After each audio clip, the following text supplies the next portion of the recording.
अस्सलाम वालेकुम दोस्तों, मैं जवाद रज़ा ख़ान फिर हाज़िर हूँ आपके सामने एक और सूफ़ी बुज़ुर्ग की कहानी सुनाने के लिए। जिन सूफ़ी बुज़ुर्गों के बारे में आपसे आजकल बातचीत हो रही है वो चिश्ती सूफ़ी ऑर्डर है और जिसके रूह रवां थे ख्वाजा मोइनुद्दीन चिश्ती साहब, जिनको हुज़ूर पाक सल्लल्लाहु अलैहि वसल्लम की बशारत हुई थी, मदीना मुनव्वरा से निकले थे और सीधा अजमेर शरीफ पहुँचे थे। उनके बाद इस चेन में आए थे कुतुबुद्दीन बख्तियार काकी साहब, किर्गिस्तान के रहने वाले, और वो उसके बाद उन्होंने जिनको मसनद पे बिठाया, सक्सेसर बनाया अपना, वो थे बाबा फरीद गंज शकर। बाबा फरीद गंज शकर के बाद बहुत बड़ा दर्जा रखा था औलिया कराम में निज़ामुद्दीन औलिया साहब, और उनके बाद नासिरुद्दीन चिराग देहलवी। ये पांच सूफिया कराम में से तीन ऐसे थे जो दिल्ली में रहे और बाकी दो दिल्ली से दूर रहे। जो तीन सूफिया कराम दिल्ली में रहे वो किसी न किसी हवाले से पॉलिटिक्स में रहे, पॉलिटिक्स में इन्वॉल्व रहे, कुछ हुक्मरानों के साथ रहे और मदद की उनको, और कुछ हुक्मरानों के अगेंस्ट भी रहे। लेकिन दो सूफिया ऐसे थे जिन्होंने पॉलिटिक्स में बिल्कुल इन्वॉल्व नहीं हुए।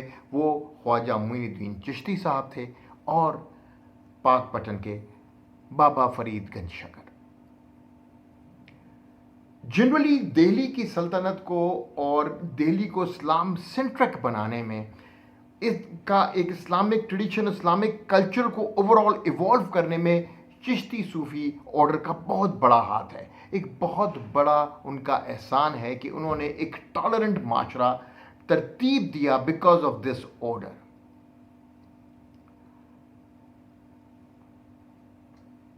पिछली वीडियो में मैंने आपसे बाबा फरीद गंज शकर का जिक्र किया था और निज़ामुद्दीन औलिया की छोटी सी कहानी सुनाने का वादा ही किया था। हम बातचीत शुरू करते हैं कुतुबुद्दीन बख्तियार काकी ने जिनको नॉमिनेट किया, उनका नाम था शेख फरीदुद्दीन गंज शकर, वेरी पॉपुलरली नोन एज बाबा फरीद। बाबा फरीद बचपन से मैड बॉय, कमला, क्रेजी, इस किस्म की यंगर, जब बहुत यंग थे ना तो इस किस्म के नामों से उनको नवाजा गया because he was something different. People उनको समझ नहीं पाते थे लोग। बाबा फरीद हाई आईक्यू के हामिल थे और बहुत सारी बातें वो कर जाते थे जो इंट्यूटिव थी उस ज़माने के हिसाब से, लेकिन लोग उनको कमला, क्रेजी, मैड बॉय के नाम से याद रखते थे।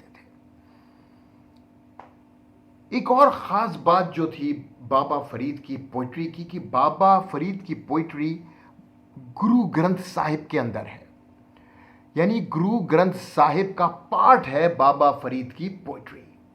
Now this is incredible because जितने भी सिख रिलीजन के फॉलोअर हैं जो गुरु ग्रंथ की इंपॉर्टेंस को समझते हैं, वो बाबा फरीद से बहुत प्यार करते हैं। That is the reason the poetry जो कि बहुत दिल से लिखी है उन्होंने, उस पोइट्री को उन्होंने गुरु ग्रंथ का पार्ट बनाया। सिख जहाँ पर भी हों, चाहे वो इंडिया में हों, चाहे वो पाकिस्तान में हों, चाहे वो यूके में, कनाडा में, अमेरिका में, जहाँ भी हों, बाबा फरीद गंज शकर की बहुत रिस्पेक्ट करते हैं। बाबा फरीद की मुलाकात कुतुबुद्दीन बख्तियार काकी से मुल्तान में हुई और उनको सेलेक्ट कर लिया गया, नॉमिनेट कर दिया गया to take over the place when Bakhtiyar Kaki leaves this world. जब वो दुनिया से रहलत फरमाए तो बाबा फरीद गंज शकर टेक ओवर करें। बख्तियार काकी की डेथ के बाद जो बाबा फरीद थे वो हासिर में थे, हरियाणा डिस्ट्रिक्ट जो आज का है वहाँ थे, और वहाँ से उनको 3 दिन लगे दिल्ली पहुँचने में। दिल्ली पहुँच के वो जितने भी फेलो उनके साथ ऑर्डर में लोग थे जो अब उनके फॉलोअर्स बन गए थे, बख्तियार काकी साहब की दुनिया से रहलत फरमाने के बाद उनसे मुलाकातें की, लेकिन लिटिल अनकंफर्टेबल रहे बिकॉज ऑफ दी सिचुएशन जो कि वॉलेटाइल थी, पॉलिटिकल सिचुएशन थी दिल्ली के अंदर। एज आई टोल्ड यू कि ख्वाजा मोइनुद्दीन चिश्ती और बाबा फरीद गंज शकर, इन दोनों ने पॉलिटिक्स के अंदर इन्वॉल्वमेंट ज़्यादा शो नहीं की। He stayed there for some time and then उसके बाद वहाँ से निकले और वहाँ से निकल के दोबारा हासिर आए, हासिर से अजुदान जिसको आजकल का पाकपटन कहते हैं वहाँ, और वहीं उनकी मिस्टिक करिस्मेटिक एक बहुत बड़ी यादगार है, जिसमें आज भी हज़ारों लोग, लाखों लोग आके उनको खराज अकीदत पेश करते हैं। जो दूसरी बड़ी वजह थी उनकी दिल्ली में ना रहने की, वो कुछ शेख ऐसे थे जो इस सूफ़ी ऑर्डर से इतनी मुताबिकत नहीं रखते थे, उनसे डिफरेंस ऑफ ओपिनियन बहुत ज़्यादा था, और बाबा फरीद बिल्कुल नहीं चाहते थे इस टसल में पढ़ना।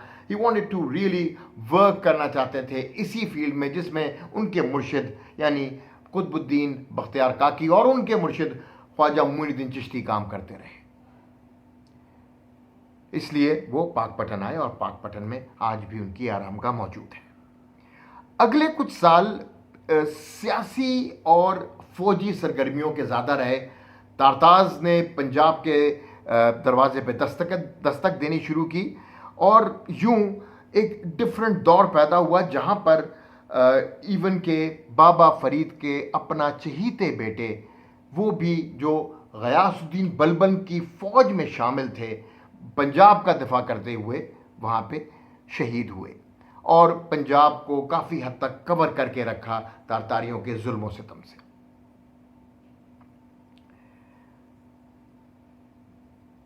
सुल्तान और चिश्तियों का ताल्लुक जनरली बहुत ही डिफरेंट रहा डिफरेंट एरा में, लेकिन आज भी दिल्ली में हज़ारों, लाखों, करोड़ों लोग विजिट करते हैं निज़ामुद्दीन औलिया की दरगाह पर। उनको बहुत ज़्यादा करीब माना जाता है उस फिक्र के जिसको टॉलरेंट फिक्र कहते हैं, लेकिन उसके साथ ही वो हुक्मरानों में इतने मकबूल ना थे। बदायूं में पैदा हुए, अपने ख़ानदानी जिम्मेदारियों में एक उनकी बेवा माँ थी और एक सिस्टर, जिसकी वजह से मदरसे से तालीम हासिल करने के बाद वो किसी सरकारी पोस्ट की तलाश में थे, काजी बनना चाहते थे। वहीं पे उनकी मुलाकात बाबा फरीद के छोटे भाई से हुई। बाबा फरीद के छोटे भाई ने जब उनका आईक्यू लेवल, उनकी बाकी चीज़ें देखी, तो वो उनको लेकर पाकपटन आ गए। पाकपटन में जब उनकी मुलाकात हुई, बाबा फरीद गंजशकर की मुलाकात निज़ामुद्दीन औलिया से हुई, वो हैरान हो गए उनकी अक्ल और उनकी बातें सुनकर।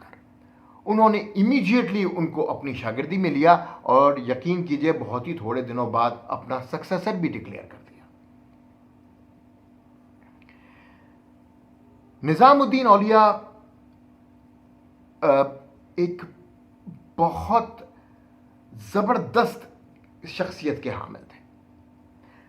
उन्होंने हमेशा जो हाकिम हैं उनके साथ भी कोई इस तरह का सलूक नहीं रखा कि जैसा कि लोग एक्सपेक्ट करते हैं कि जी हाकिम के साथ एक आम रियाया का सलूक कैसा होना चाहिए। He was not in the good books of उस ज़माने के जो लोग थे उनके साथ। ख़ास तौर पे एक बड़ा मशहूर वाक़या है गयासुद्दीन तुगलक बादशाह था उस वक्त का। निज़ामुद्दीन औलिया और उनके साथ उनकी कोई ख़ास बनती नहीं थी, तो तुगलक साहब बंगाल की तरफ गए, एक मिलिट्री कैंपेन को लीड कर रहे थे, और वहीं पे जाके उनको पता लगा कि कुछ और बातें, कुछ और लोगों ने कान भरे कि निज़ामुद्दीन ने ये बात की है, निज़ामुद्दीन ने ये बात की है, और कहीं ऐसा ना हो कि कोई सिचुएशन पीछे क्रिएट हो जाए, तो बताएं क्या किया जाए इनका।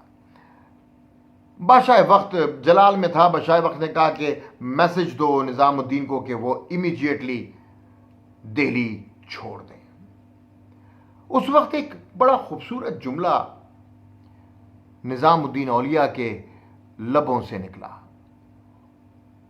जब उनको ये पैगाम मिला कि बादशाह वक्त ने कहा है कि जल्दी से निकल जाओ, दिल्ली से दफा हो जाओ।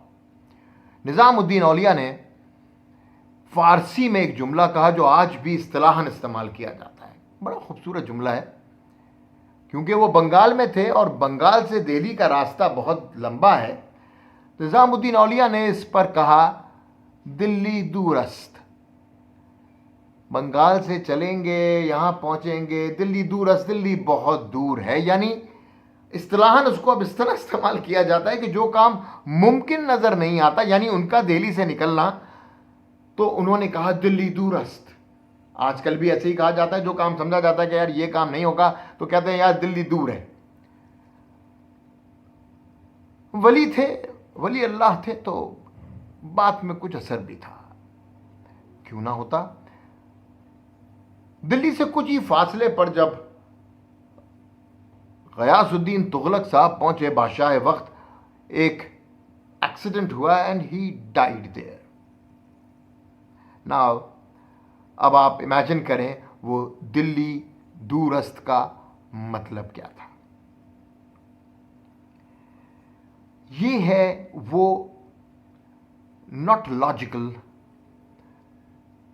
बट वेरी कॉम्प्रिहेंसिव सूफीज़म की बातचीत जो मैं आपको अपनी 15वीं 16वीं वीडियो में समझाता हूं और बताता हूं कि it is beyond logic, it is beyond comprehension of a common man. आम बंदे को ये बातें समझ नहीं आती और शायद कभी समझ आएंगी भी नहीं, क्योंकि ये औलिया अल्लाह, वली अल्लाह, अल्लाह के दोस्त समझना ज़रा मुश्किल काम है। अगली वीडियो में आपको नासिरुद्दीन चिराग दहलवी के बारे में भी कुछ बताऊंगा और एक और बड़ा मज़ेदार किस्सा सुनाऊंगा आपको जहांगीर के दरबार का। वो भी बादशाह वक्त एक मुग़ल एम्परर थे। इन बातों को दोस्तों इस पैराए में लीजिएगा कि जो भी कोई इस दुनिया में आता है और वली अल्लाह से उसकी मुलाकात होती है, किसी ना किसी तरीके का फैज़ वो लेके जाता है, चाहे वो उसके लिए नेगेटिव हो, चाहे वो उसके लिए पॉजिटिव हो। नेगेटिव उसके लिए जो नेगेटिव वाइब्स खुद जनरेट कर रहा हो, वली अल्लाह के लिए। हर दौर में हुक्मरानों के साथ मिलके कभी वली अल्लाह ने काम किया और कभी उनके मुखालिफ होकर भी। याद रखिए, वली अल्लाह है, अल्लाह के दोस्त हैं, तो अल्लाह तो तरफदारी उन्हीं की करेंगे। मेरा चैनल ज़रूर सब्सक्राइब कीजिएगा ताकि आप लोग मेरी ये छोटी छोटी कहानियाँ सुनते रहें। Thank you.